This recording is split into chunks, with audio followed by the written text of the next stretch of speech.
I always hope the same thing when I'm making a film, which is just to write an interesting story and then tell it well.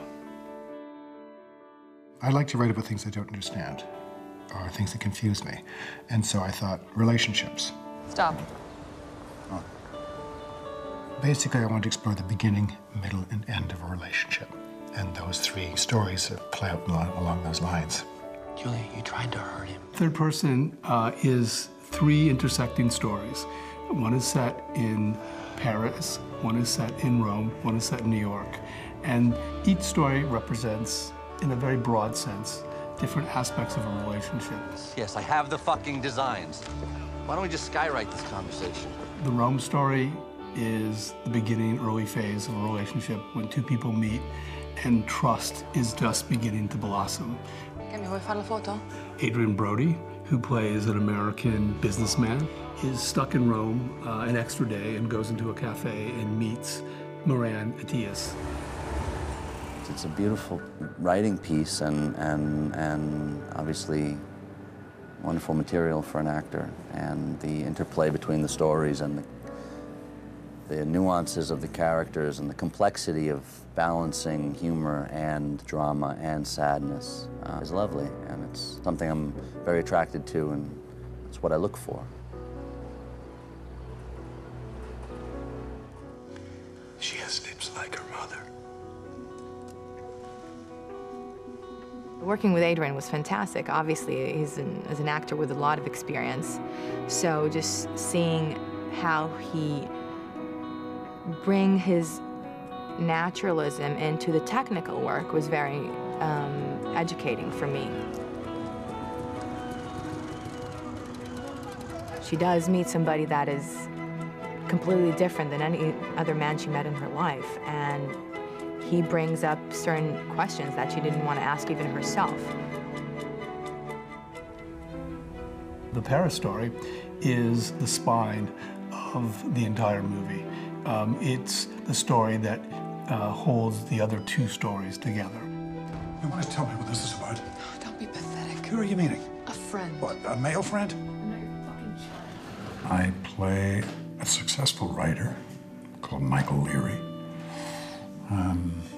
who's won a Pulitzer Prize, is going through quite a difficult divorce and having an affair with a much younger lady. Olivia's character is quite complicated, and you discover some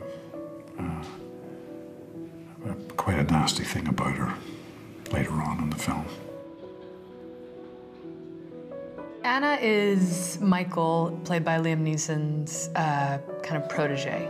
He is this famous novelist, and she's an aspiring writer herself. Listen, I have a reputation. I know you don't care about that, but it means something to me.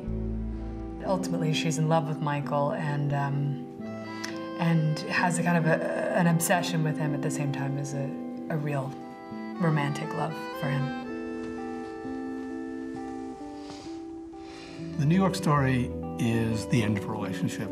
It's essentially about a custody battle, a very ugly custody battle between a woman and her ex-husband who are fighting over visitation rights for a child.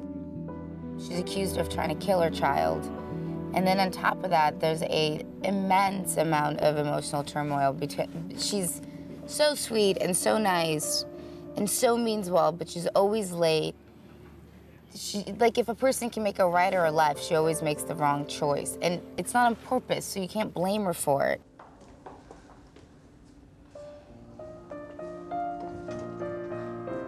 So Rick is a character who feels justified in, you know, keeping his ex-wife away from him and away from the child. Daddy paints with his hands.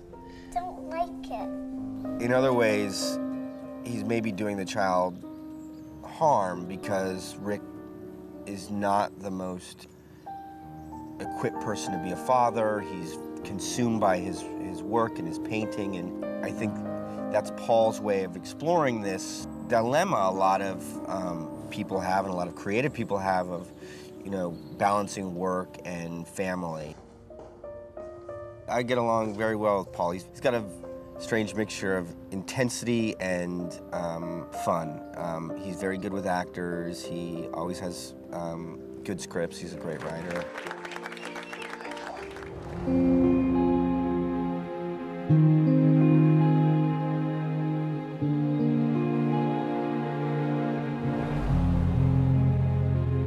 Já disponível no MEO VideoClube.